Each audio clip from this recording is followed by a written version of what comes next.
Bonjour à tous, quel grand plaisir que j'ai de vous retrouver pour l'enregistrement d'une nouvelle émission qui va être un petit peu, même beaucoup, la suite de l'émission précédente. Et comme je l'ai annoncé hier, dans un short que j'ai fait passer sur YouTube et également sur Facebook, je vais vous parler de la croyance, parce qu'elle fait suite à la vidéo de la semaine dernière. En effet, la semaine dernière, on a parlé de l'origine de l'humain, qui est confronté au fait de ce que racontent les livres religieux, eh bien on s'aperçoit que la science a raison, parce que nous avons bel et bien une origine animale. Or, partant de ce fait, étant donné que nous ne sommes pas faits, c'est un fait établi, nous ne sommes pas les descendants d'Adam et Ève. Adam et Ève, c'est des personnages chimériques de la Bible. Donc quelle place maintenant retrouver pour la croyance ? Parce que, en plus, nous, on a été endoctrinés par Watchtower depuis l'enfance, surtout pour une personne comme moi. Eh bien, comment on peut évoluer et confronter notre croyance aux faits ? Bien, c'est de cela que l'on va parler aujourd'hui.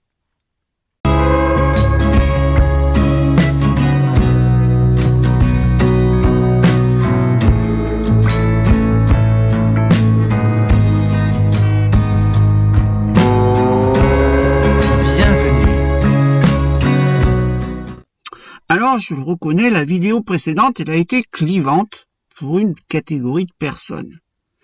Pour une catégorie de personnes qui sont les croyants. Mais je dirais une catégorie de croyants. Une catégorie de croyants qui ont été blessés. Ils m'ont accusé, moi, d'être devenu athée, d'être une incroyante. Or, je ne le suis pas. Non, je ne suis pas athée. Je suis croyante. Mais voilà, je suis plus croyante au Dieu de la Bible. Et c'est là où ça ne vous plaît pas. Parce que pour vous, je le pense, et je pense ne pas me tromper, ou vous rectifierez si je me trompe, si on est croyant, on est obligatoirement croyant du Dieu de la Bible, qui est celui des trois grandes religions, c'est-à-dire du christianisme, du judaïsme et de l'islam. Si on croit à un autre Dieu, on est une catégorie bizarre, et on est même carrément taxé par tous les croyants de ces gens-là, de personnes incroyantes. Alors, les personnes qui se sont senties blessées, ce sont surtout ceux qui sont sortis des témoins de Jéhovah et qui ont gardé la croyance que moi j'avais, que l'homme est depuis 6000 ans sur la terre. Mais ce n'est pas possible. Il n'y a pas possible qu'il y ait eu Adam et Ève il y a 6000 ans et un déluge il y a 4000 ans. Je suis quand même suffisamment instruite pour savoir que toutes ces idées sont défendues par les nouveaux cultes américains. Les Américains ont même construit une Bible Land, pour tout vous dire, je vous mettrai quelques photos. On y visite le Jardin d'Éden, on y visite l'Arche de Noé, comme si ces choses étaient des faits historiques. Et qui se cache là derrière? Les évangéliques, bien sûr. C'est la religion en très grande expansion. Amérique, Brésil, Afrique, Europe. La chaîne de télévision Arte, d'ailleurs, a récemment fait 3 vidéos sur ce mouvement évangélique. Et pour moi, c'est très édifiant. Je vous encourage à regarder ces 3 vidéos de 45 minutes chacune. Mais alors là, vous en apprenez. Le mouvement évangélique s'immisce dans la politique. Trump faisait la prière à la Maison-Blanche avec une pasteur évangélique à côté de lui qui dictait les décisions qu'il allait prendre. Il en était pareil de Bolsonaro au Brésil, complètement mis au pouvoir par les églises évangéliques. Dans ce pays d'ailleurs, on y retrouve un pasteur suffisamment riche, devenu multimilliardaire, qui inonde la planète de vidéos, la chaîne d'ailleurs que vous pouvez suivre en France, Parole divine en est l'expression. Sur cette chaîne, on y retrouve la condamnation de la vie débauchée du monde. La musique mondaine n'est pas pour les chrétiens. Vous ne devez pas écouter de la musique rock, c'est mauvais.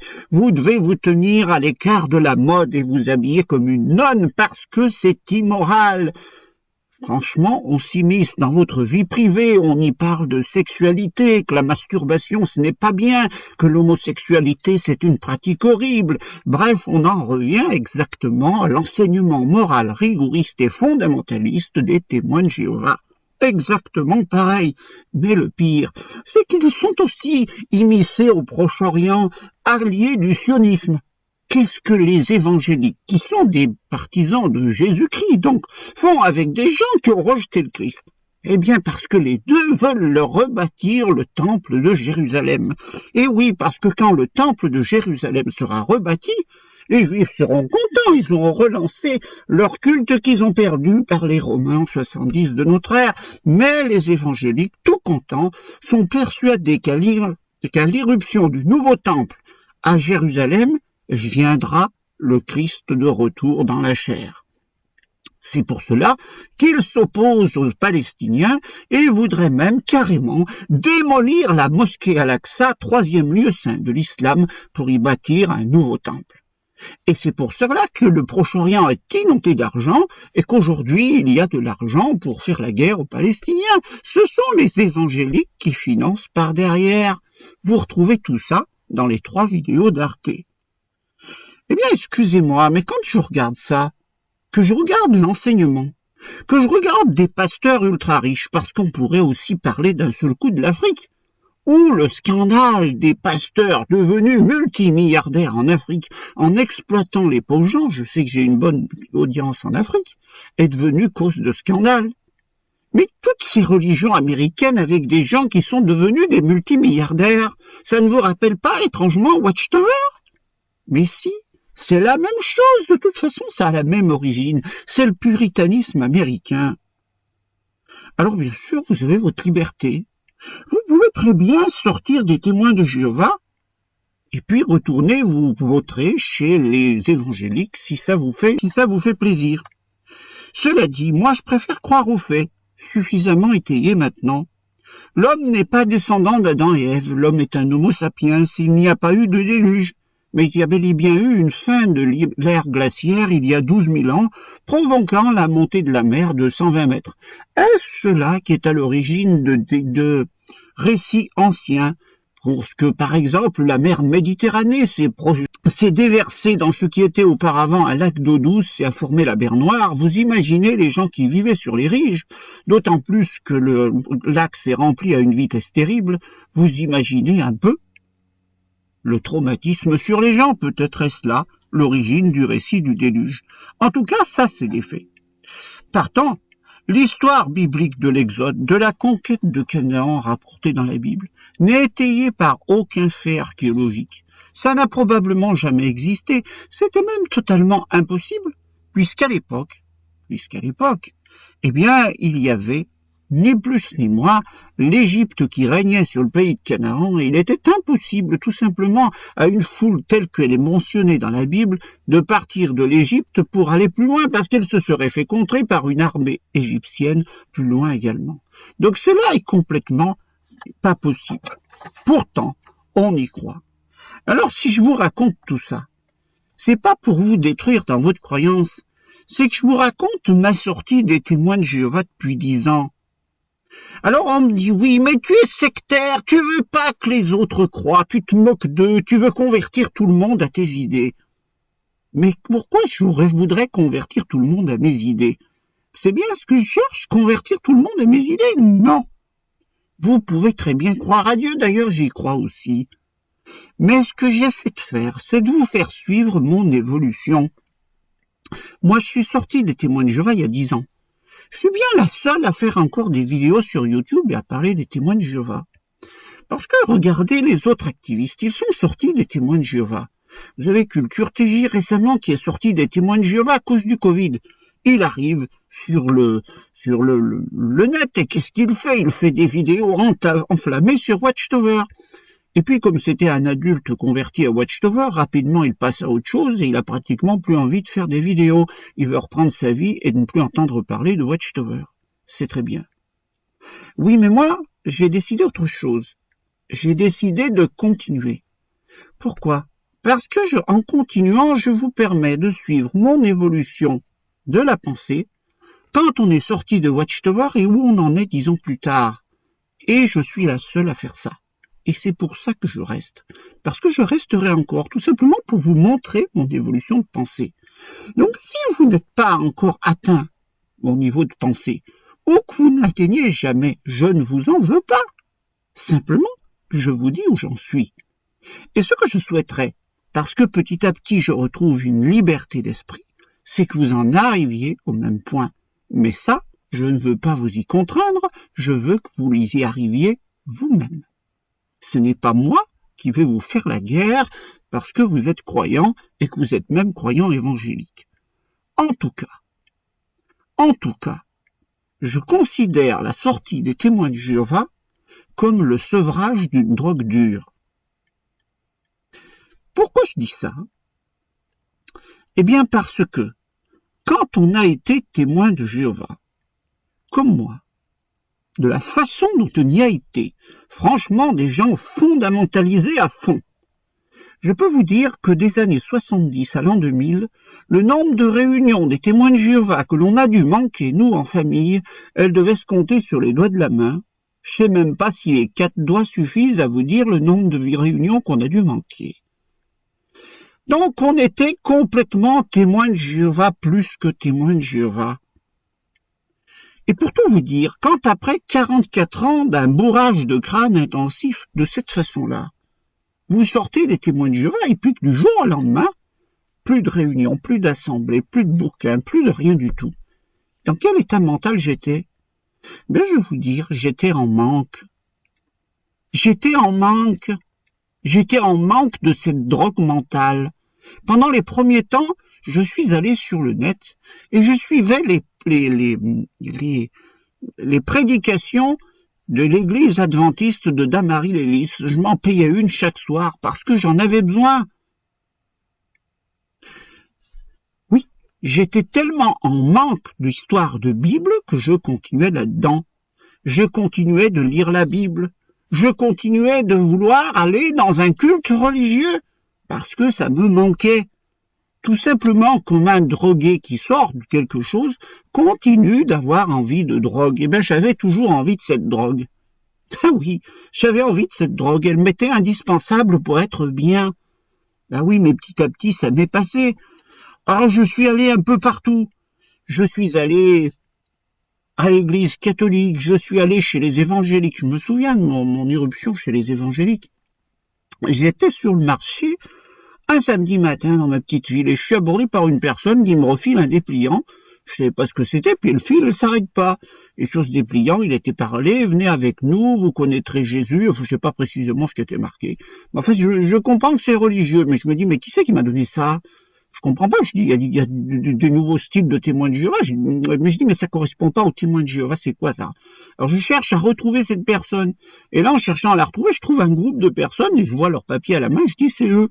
Alors je m'avance vers eux, puis je leur dis, mais attendez, vous m'avez donné ça, vous êtes qui, vous faites quoi? Ah, mais c'est bien, vous pouvez venir avec nous, on a un local là-bas, vous venez avec nous, vous verrez. Alors moi, bon, ben c'était 11h, ils me disent qu'à 11h ils ont un truc, je file là-bas. Et puis quand j'arrive là-bas, je commence à voir un truc, Jésus inscrit sur la porte, sauve, je sais pas quoi. Bon, ça me plaît qu'à moitié. Bon, la prédication qu'il y a eu, je me suis senti retrouvé chez les témoins de Jéhovah. Mais quelle a été pas ma surprise? À peine la réunion terminée, qu'il y a une personne qui vient me saluer et qui me dit « Ah, t'es témoin de Jéhovah ?» Mais moi aussi, j'étais témoin de Jéhovah, mais maintenant j'ai rencontré Jésus, etc. Il y avait une témoin de Jéhovah qui était devenue évangélique, parce que j'étais chez les évangéliques. En tout cas, leur façon d'être, leur façon de se comporter, leur façon de parler, et d'enseigner m'a rappelé furieusement ce que je connaissais chez les témoins de Jéhovah. Or, comme je commençais à être sevré sérieusement de ce truc-là, ça m'a fait une sorte de dégoût. Je n'en ai pas voulu. Je ne suis jamais retourné dans ce truc-là. Ça m'a fait un sentiment de répulsion. J'en voulais plus. Par contre, après, je suis allé chez les protestants. Alors là, c'était un peu mieux, jusqu'à ce que je m'aperçoive qu'il y avait aussi du discours autoritaire et assez méchant de la part de certains. Ça m'a aussi fait reculer. Alors maintenant, j'arrive de temps en temps à aller à l'église catholique. J'y vais surtout parce que j'adore les cantiques chantés dans une grande église cathédrale avec les grandes orgues, c'est joli. C'est surtout pour ça que j'y vais, parce que le renseignement, puis des fois, bon, il y a certaines homélies des prêtres qui sont pas mal. Leur Eucharistie, c'est un théâtre qui est pas mal, mais je ne crois pas outre mesure à ce qu'ils font. Enfin, c'est les seuls que je peux y aller. Mais je m'étonne carrément de gens qui sont sortis des témoins de Jéhovah et qui donc, confrontés, qui ont été endoctrinés, c'est-à-dire soumis à la drogue dure comme moi, eh bien, en quelque sorte, sortent de la cocaïne que je pourrais qualifier des témoins de Jéhovah pour aller prendre de l'herbe chez les évangéliques. Parce qu'au lieu de se sevrer en plein de la drogue, eux, ils continuent dans une partie de la drogue. Alors peut-être, bon, pour se sevrer de la drogue, normalement, on passe pas d'une drogue dure à une drogue douce pour arriver au sevrage. On passe de la drogue dure à rien du tout. Mais moi, c'est le chemin que j'ai suivi. Je suis parti de la drogue dure, du jéhovisme, à rien du tout derrière. J'en suis à ce point-là aujourd'hui. Il n'y a plus de drogue religieuse dans ma vie. Alors, je suis étonné que certains repartent à continuer de se faire droguer. Bon, ce que je vais vous dire maintenant n'est pas une attaque personnelle. Je vous demande au contraire de me commenter parce que j'essaie de savoir comment vous faites. Juste avant, je vais vous passer un petit extrait de quelqu'un que j'aime beaucoup parce que je suis ses vidéos. C'est un youtubeur qui est un apostat de l'islam, mais il parle aussi des autres religions. Et avec sa permission, j'ai pris un tout petit morceau de vidéo que je vous prie de regarder.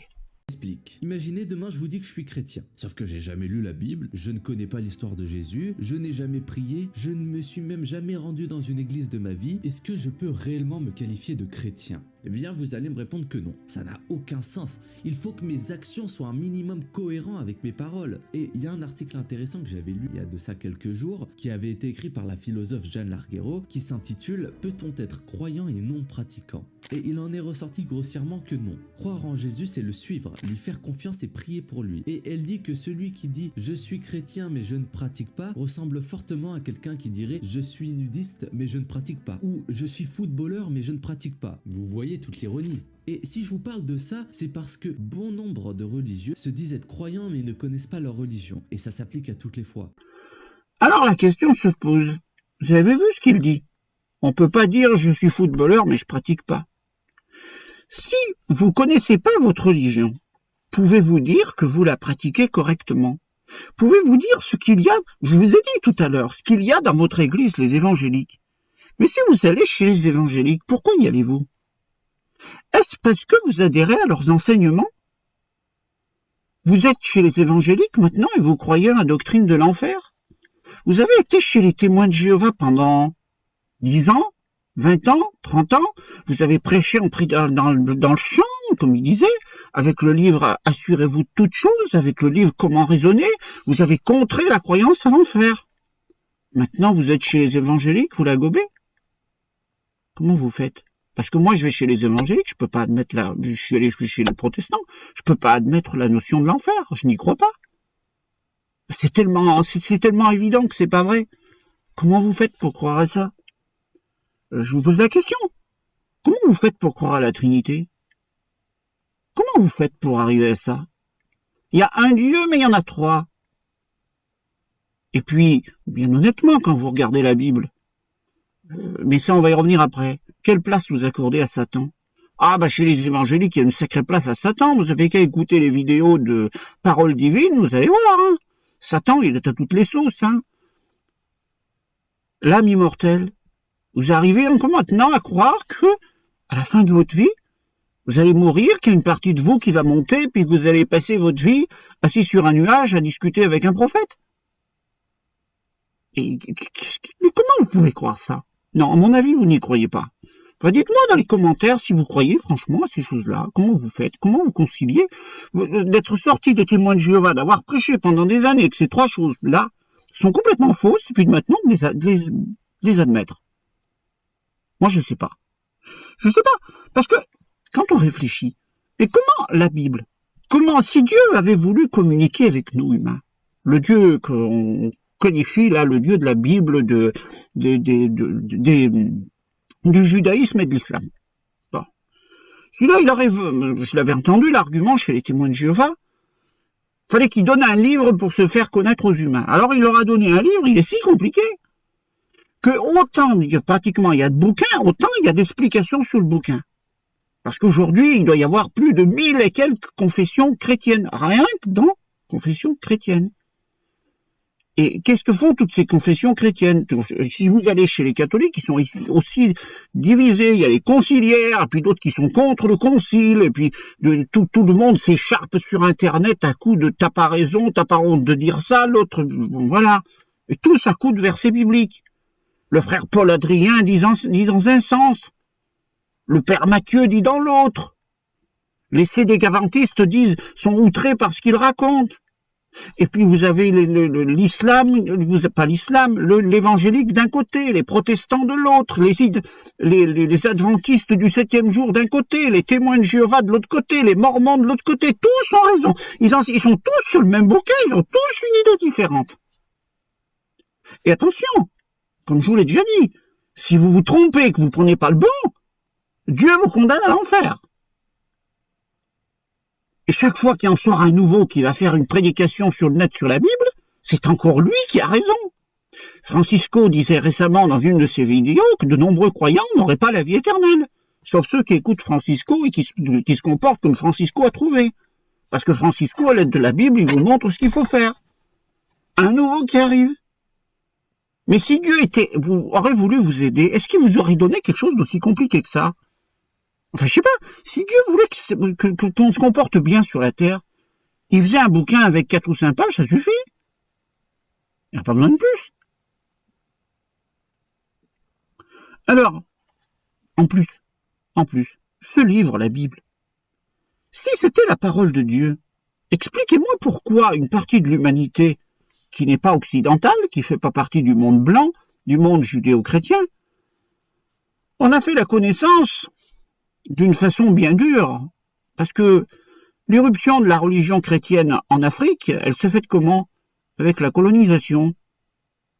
C'est-à-dire qu'on leur a amené la Bible, et c'était où tu obéis à la Bible, ou tu auras de gros problèmes, tu finiras au bagne, tu finiras trucidé, je sais pas comment. Ne parlons pas non plus des Indiens d'Amérique, où le Jésus-Christ il est arrivé pendu au bout du canon du mousquet des conquistadors. Alors, posez-vous la question, à tous ceux des évangéliques et puis des gens très durs là qui vous disent que si tu ne crois pas en Jésus, tu n'auras pas la vie éternelle et que tu finiras en enfer. Donc les Indiens d'Amérique là-bas, qui étaient plus d'1 million, qui n'avaient pas réussi à connaître le Christ parce qu'ils n'avaient jamais eu de Bible, tout cela, vous les avez foutus en enfer, ils ont été massacrés par les conquistadors parce que de toute façon, ils n'avaient pas fait allégeance à Jésus-Christ. Mais comment vous pouvez croire des choses comme ça? Tout cela n'a pas de sens. N'a pas de sens tout ça. Vous voyez pas que votre Dieu, c'est un diable? Ça n'a pas de sens. Ensuite, le texte de la Bible. Je ne vais pas reprendre tous les arguments de Thomas Romer, parce que sinon, allez regarder les vidéos de Thomas Romer qui donnent des cours au Collège de France et qui sont mis en ligne. C'est très édifiant, vous apercevez que la Bible, c'est un livre trafiqué complètement. Les rajouts dans le texte, bon, vous savez, moi, on m'a fait lire la Bible... J'ai dû la lire bien 10 fois. 44 ans chez les témoins de Jéhovah, fallait lire la Bible tous les jours. J'ai commencé dans mon enfance. Ça a duré jusqu'à l'âge de 50 ans. J'ai dû faire à peu près 10 fois le cycle de lecture de la Bible d'un jour à l'autre, d'un bout à l'autre. Chaque fois que je l'ai lu, j'ai descendu un petit peu dans la croyance. Parce que je me suis aperçu qu'il y avait des trucs qui n'allaient pas dans le texte. Je me suis bien aperçu que quand je lisais les textes, je me disais, mais attends, mais là, c'est un qui parle et maintenant c'est un autre. Tu vois bien, quand tu as l'habitude du texte, tu te rends bien compte qu'il y a des différences de style, et que là c'est quelqu'un qui parle, et là c'est quelqu'un d'autre. Par exemple, des textes qui ont été écrits rien que par le même, t'en as. Par exemple, l'évangile de Luc, tu sais que ça a été écrit par Luc, parce que d'un bout à l'autre, enfin par Luc, ou par celui qui l'a écrit, hein, parce qu'on ne sait même pas si c'était Luc. Mais en tout cas, celui qui l'a écrit d'un bout à l'autre. C'est clair, c'est net et c'est précis. Mais quand tu lis le livre de la Genèse... t'as de gros problèmes, parce que des rédacteurs, là, maintenant, il y en a un paquet. Alors, après, on te dit, c'est Moïse, il n'y a que lui, mais c'est pas celui-là. Ensuite, parlons de ce Dieu et de la façon dont il se comporte, dont les lois qu'il donne. Si vous allez dans le livre des Nombres au chapitre 31, alors probablement ce récit, soi-disant historique, n'a jamais eu lieu. Il n'a jamais eu lieu parce qu'il n'y a pas eu d'Exode. Enfin, toujours est-il qu'on en a inventé un. Et on en a inventé un pour dire que Moïse était un homme saint, un homme juste. Or, dans Nombre 31, qu'est-ce qu'il va faire? Il va régler ses comptes avec Madian. Ah, je l'aime bien, la Moïse. Chaque fois que j'ai lu ce récit, j'avais la nausée. Parce que quand on me parlait des crimes nazis dans mon enfance, dans mon esprit, il se rajoutait tout de suite, digne, Moïse en a fait autant. Qu'est-ce qu'il a fait, le Moïse? Moïse, il envoie 1000 hommes par chaque tribu à la guerre pour aller fiche une branlée, passez-moi l'expression, madianite à côté. Là, les guerriers israélites se comportent comme des guerriers, on va dire, bien. Ils se comportent bien. C'est-à-dire qu'ils font la guerre, ils vont des prises de guerre, ils ramènent les prises de guerre. Mais quand ils arrivent devant Moïse, c'est que c'est pas le même discours, là. Parce que lui, il se comporte comme un vaillant membre de la SS. Puisqu'il dit en quelque sorte, mais vous avez ramené tous ceux qu'il faut pas. Donc vous allez tuer tous les petits garçons, puis vous allez tuer toutes les femmes qui ont déjà eu des relations sexuelles, et vous allez garder les jeunes filles. Alors déjà, vous vous apercevez que là, le gars, il a un problème avec le sexe. Et c'est un pervers sexuel, mais le pire qui est. Parce que qu'est-ce qu'il dit? Il dit de tuer toutes les femmes qui ont eu un acte sexuel. Comment ils ont su quelle femme était vierge et quelle femme ne l'était pas? Comment ils ont su? Comment ils ont fait? Vous imaginez le truc? Et puis, bon, ils ont gardé les petites filles. Vous imaginez le traumatisme qu'ont vécu ces petites filles? Elles ont été prises à la guerre, ramenées chez d'autres. Là, elles voient devant elles leur petit frère être massacré. Elles voient leur mère être massacrée. Et alors là, oh là, on a une gentillesse énorme envers ces jeunes filles. On leur permet pendant un mois lunaire de pleurer leur famille. Et puis au bout d'un mois lunaire, c'est fini, hein, faut qu'elles aillent bien. Parce qu'il leur attend un sort qui est génial, hein. Puisqu'à partir de ce moment-là, c'est les vieux barbeaux de l'armée et puis du peuple qui peut aller les prendre comme femmes et jouer avec elles comme des objets sexuels. C'est-à-dire que c'est la pédophilie organisée. Et le même Moïse, après, s'en prend à toutes sortes de péchés sexuels. Hein. Tu dois pas coucher entre mâles, tu dois pas coucher ceci, tu dois pas coucher cela. Mais coucher avec des petites filles, lui, il l'a organisé carrément. C'est-à-dire que c'est la pédophilie en bande organisée. Puis vous allez dans toute la Bible, vous vous apercevez qu'il y a cette obsession pour la Vierge, pour la petite fille. Vous le retrouvez avec le bon roi David, qui quand il est vieux, on va lui chercher qui? On va lui chercher une concubine pour s'occuper de lui. Enfin, non, c'est pas une concubine. On va lui chercher une aide-soignante, en quelque sorte, parce qu'il est vieux. Alors, on aurait pu penser qu'on allait lui chercher une femme expérimentée qui sache s'occuper. Non, on est allé chercher une jeune vierge, la plus belle du pays d'Israël. Mais pourquoi on a fait ça? Tout simplement parce qu'il y a ce regard vicieux et pervers sur les jeunes filles. Tout simplement. Et ça, on me dit, c'est un livre saint. C'est pas un livre saint, ça. C'est un livre de sale pervers, c'est autre. Et autre chose. Et on me dit, c'est ce Dieu-là auquel il faut que tu crois. Ben non, mais j'y crois plus. Et les évangéliques auront beau dire tout ce qu'ils veulent sur ce Dieu, essayer de tourner les textes dans un sens et dans l'autre pour dire, mais finalement, ça s'explique comme ça ou ça s'explique comme ça. La réalité, elle est toute crue. Les faits sont tout crus. Ce Dieu-là ne vaut rien. C'est le Dieu de l'orage et de la guerre. Thomas Romer vous l'explique. Et il faut l'admettre. Donc, tomber dans l'incroyance, c'est pas ce que je fais. Je rejette simplement ce Dieu-là. Bon, Jésus-Christ, j'ai rien contre lui. Le Jésus-Christ historique, il me plaît. Mais tout de suite après, ça dérive. On rentre dans la chrétienté, c'est du n'importe quoi. Donc, l'apôtre Paul, il a aussi dit des trucs pas mal, mais à côté de ça, il s'est comporté aussi comme un bon à rien dans beaucoup de choses. Donc, tout cela est terriblement humain. Alors, quand on en arrive là, je vais vous passer une autre petit extrait de vidéo que j'ai prise avec son accord, parce qu'on en a parlé, de ce qu'il explique sur le rôle de la religion et le rôle de la science. On écoute. Pourquoi les religions? Oui, vous m'avez entendu. Juste pourquoi les religions? Vous savez, on met souvent en opposition la religion et la science. La science serait rationnelle, alors que la religion non. Mais c'est faux, c'est faux. La religion a un rôle bien précis et surtout très distinct de la science. La science sert à expliquer le comment. Grâce à la science, on sait comment on a évolué avec la théorie de Darwin. On sait comment est apparu l'univers avec la théorie du Big Bang. Et même si c'est encore des sujets à débat, c'est jusqu'à aujourd'hui les explications les plus rationnelles que l'on ait. Mais par contre, on ne sait pas le pourquoi. Pourquoi l'univers est apparu? Pourquoi nous avons développé une conscience? Pourquoi nous sommes dans ce monde? Et ça, ce fut pendant longtemps le rôle de la religion. La religion n'est pas scientifique. Et pour une vérité scientifique dans un texte religieux, on a 100 mensonges. Je vous invite à lire les textes religieux et vous saurez par vous-même qu'il n'y a rien de scientifique là-dedans. Et celui qui vous dit que les religions sont scientifiques, c'est un menteur. Ou alors il n'a pas lu les textes religieux.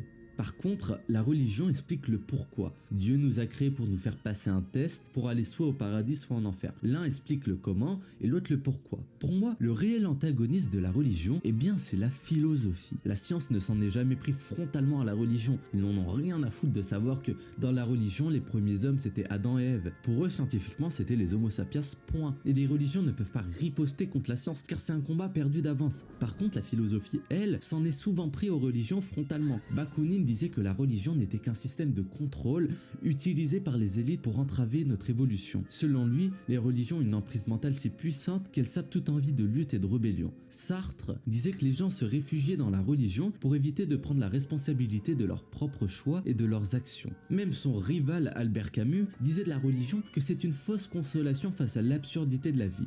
La philosophie a maltraité les religions.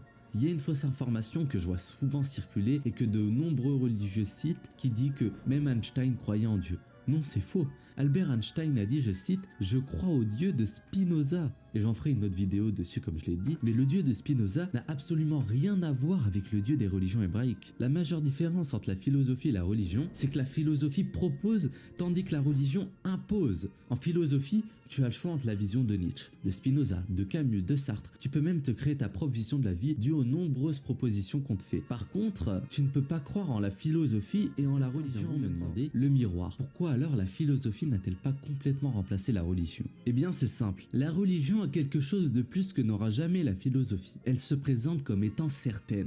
Dans la religion, il n'y a pas la place pour les questions. Si tu fais ce qu'il y a marqué, tu iras au paradis de manière certaine. Et c'est de cette certitude-là qu'ont besoin les hommes. Dans la religion, il n'y a pas de place pour le doute. Le salut se trouve dans la répétition de rites et rituels, tandis que la philosophie n'apportera jamais de réponse certaine. La philosophie s'apparente à une traversée du désert dans lequel tu recherches par toi-même et seul les propres réponses à tes questions. Quand pour affronter la peur de la mort, la religion te dit qu'elle t'offrira une vie éternelle remplie de bonheur et d'artifice, Épicure dit « Quand la mort est là, nous ne sommes plus ». Ça veut dire que tant que nous sommes en vie, la mort n'est pas là, donc on ne devrait pas y penser. Et quand la mort sera là, nous on sera plus en vie pour y penser. Voilà ce que représente la philosophie en une phrase. Elle ne te vend pas un monde rempli de merveilles, mais elle t'offre une vision de notre monde actuel sans artifice. Eh bien voilà. Je préfère croire en la philosophie, au Dieu de Spinoza, plutôt qu'au Dieu de la Bible. Mais vous, est-ce que vous êtes capables, vous les croyants du Dieu des Blancs, le Dieu des forts, le Dieu des puissants? Est-ce que vous êtes capable de comprendre qu'il y a d'autres croyances et d'autres façons de voir, et que tôt ou tard, les religions auxquelles vous vous accrochez vont disparaître? Je dis bien, elles vont disparaître. Les croyances au Dieu d'Abraham, d'Isaac et de Jacob, au Dieu de l'orage et de la guerre. Regardez la vidéo du miroir, il vous dit que 6 Français sur 10 se disent incroyants. 60% des gens n'y croient plus à ces fadaises. Mais c'est normal qu'ils s'y croient plus. Il y a trop de preuves évidentes aujourd'hui que tout cela, c'est du pipeau. Or, tout ce que vous a bourré le mou avec de la drogue dure, comment vous faites pour vous en dépêtrer? Et c'est là où, justement, est le problème. C'est que l'humain a peur de la mort. Et c'est là où arrive le problème. Parce que, et c'est là où il y a eu toutes sortes d'inventions, la vie éternelle, la vie au ciel, l'âme immortelle. Mais tout ça, elle vient de quoi? Elle vient qu'on veut garder notre vie. Mais attendez là, quand on parle de vie, on parle de quoi? Parce que certains me l'ont dit dans les commentaires. Si on est arrivé par l'évolution, d'où vient la vie? Oui, mais attendez, on parle de quelle vie là? On parle, parce que la vie, elle est diverse, la vie. Il y a deux vies, du moins autour de moi, je vois deux vies qui sont totalement différentes. Je vois une vie végétale, par exemple. C'est de la vie, le végétal. Pourtant, est-ce que ça a la même vie que nous? Non, c'est une vie totalement différente. C'est une vie, mais elle n'a rien à voir avec la vie biologique des animaux. Elle n'a rien à voir. Il y a donc deux sortes de vie. Et qui se complètent, mais qui ne sont pas les mêmes. Ainsi, vous n'avez pas de scrupule à prendre un sabre pour aller sabrer votre chou l'hiver en pensant qu'il va souffrir. Non. De toute façon, il peut être coupé. Vous pouvez couper un arbre, il va repousser. La vie végétale est assez bizarre. Elle peut disparaître, rentrer en dormance pour renaître plus tard. Une graine, que ce soit d'arbre, que ce soit de blé, que ce soit de graminées, peut être conservée pendant des années. Vous remettez un peu d'eau, la vie revient, alors qu'elle n'existe plus, elle est en dormance, mais pourtant la vie est toujours là. Donc c'est pas la même vie que la vie animale. Bon, et puis la vie animale. Quand vous regardez, qu'est-ce qui nous est arrivé à nous? Nous, on a maintenant une conscience. Mais c'est ça que la vie. Parce que la conscience, c'est la vie en fait. Prenez l'exemple la nuit. Nous dormons, nous ne sommes plus en conscience. Ce qui se passe, nous n'en sommes plus conscients. Lorsque nous faisons une anesthésie générale au bloc opératoire, d'un seul coup, on n'a plus de conscience, on est parti dans la mort, en quelque sorte. Il n'y a plus de conscience. Une personne qui est tombée dans le coma, elle vit toujours, mais en fait elle est morte, parce qu'elle n'a plus de conscience. Et ce dont nous avons peur à notre mort, c'est de perdre la conscience. Le plus auquel nous tenons, c'est même pas à notre corps, c'est à notre conscience. Mais quand on y réfléchit, ça a tant d'importance que ça. Est-ce que nous sommes des personnes si importantes que ça, que nous devons vivre éternellement? Il y a une chose qui est sûre. Le temps, il s'écoule sur une ligne continue. Et ce qui est derrière, on ne peut jamais y retourner. Ce qui est présent est en train d'être fait, ce qui est demain n'est pas encore atteint. Mais ça continue de défiler. Et on s'inscrit là-dedans. Et en quelque sorte, quand on vient à la vie, on ouvre une fenêtre dans cet espace-temps qui va durer un temps déterminé. Puis, on va partir et notre fenêtre s'éteint. Si on pouvait remonter le temps en arrière, d'un seul coup, on apparaîtrait à reculons. Exactement comme dans un film, on peut faire un retour arrière et les scènes se déroulent en arrière. Mais ce qui est faisable dans un film n'est pas possible dans la vie réelle. À moins que, parce qu'au fur et à mesure que l'humain a conscience de piocher dans la science de l'univers, on s'aperçoit qu'il est peut-être possible de passer de l'autre côté de l'espace-temps et d'aller en arrière, mais à condition d'aller assez vite. Enfin, tout cela est assez incompréhensible et dépasse nos facultés intellectuelles. Mais est-ce pas là, justement, qu'il faut chercher Dieu? Peut-être que Dieu, c'est ça. C'est le maître de l'espace-temps. C'est déjà... Parce que celui qui aura un tel pouvoir, vous pensez qu'il aura un sacré pouvoir. Mais le maître de l'espace-temps n'a rien à voir avec le dieu de l'orage et de la guerre, obnubilé par les vierges, faisant trucider par Moïse la plupart des femmes et des petits garçons, étant celui qui réclame l'adoration, celui qui veut te faire brûler en enfer, etc.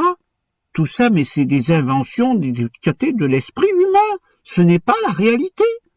Tout ça, c'est des élucubrations. Mais alors, posez-vous la question, est-ce que je suis toujours sous l'emprise de la drogue dure de la religion? Ou est-ce que je vais être capable de m'en sortir? Moi, je vous ai simplement fait réfléchir sur ce que j'ai réfléchi. Tout ce que je souhaite, c'est que vous arriviez aussi à retrouver la liberté. Peut-être en êtes-vous encore au point où vous continuez de consommer une certaine drogue, vous êtes passé de la cocaïne à l'herbe. Ce trouve dommage. Mais c'est votre histoire, c'est la vôtre. Je ne veux pas vous empêcher de croire comme ça. En tout cas, comme l'a dit le miroir, essayez vraiment de connaître à quoi vous croyez. Essayez de confronter votre croyance à des faits et non pas à ce que vous aimez. Ne vous croyez pas si importante que ça en tant que personne, que vous ayez besoin de vivre éternellement. Vous ne vivrez pas éternellement. Il n'y a pas d'âme immortelle. Vous allez mourir, tout bêtement. Mais ce n'est pas grave, parce que quand vous serez mort, vous n'en serez pas conscient. Oui, c'est tout simple. Depuis que vous êtes vivant, vous êtes conscient d'être en vie. Avant, vous n'étiez pas conscient d'être mort. Pourtant, vous l'étiez. Vous êtes venu à la vie. Vous ouvrez une fenêtre dans l'espace-temps. Vous allez passer. D'autres vont venir à votre place. Et puis après. Quelle importance vous avez à ce point-là de vouloir continuer dans l'espace-temps? Jouir de la vie? Oui, c'est merveilleux. La vie est si belle quand on en jouit. Mais jouissez de la vie, au lieu de passer votre vie à regarder ce que serait votre vie d'après, qui n'existe pas. Franchement, c'est ça la liberté? Passer sa vie à penser à celle d'après qui n'existe pas en gâchant la présente? Ça, c'est ce que vous fait faire la religion. Oui, la prise de drogue a toujours des conséquences. C'est quand même dommage, non? Alors essayons de faire autrement. Bisous sur ces réflexions, j'espère n'avoir blessé personne. C'est pas ce que je voulais. Je voulais simplement vous faire réfléchir. Bisous, à bientôt. Alors partant de là donc, nous ne sommes pas gênés quand il y a des changements. Et nous n'avons pas non plus besoin de nous excuser de ne pas avoir bien compris les choses dans le passé. Nous comprenons que c'est comme ça que Jéhovah procède. Progressivement, il révèle les choses quand son peuple en a besoin. Et puis, le collège central n'est ni inspiré ni infaillible. Donc, il peut se tromper sur des points doctrinaux ou des instructions en matière d'organisation. Les frères font tout leur possible avec ce qu'ils ont et ce qu'ils comprennent sur le moment. Mais ils sont heureux. C'est un vrai plaisir pour ma femme Ruby et moi-même d'être parmi vous à nouveau. Now, we were here 12 years ago. Do you know what that means? Nous étions ici il y a 12 ans de cela, vous savez ce que ça veut dire? We're 12 years closer to the new world. Eh bien, nous sommes 12 années plus proches du nouveau système. Let me ask you, are you proud to be one of Jehovah's Witnesses? Laissez-moi vous poser cette question. Est-ce que vous êtes fiers d'être témoin de Jéhovah? Ça veut dire, en octobre 1975, nous serons dans le monde nouveau.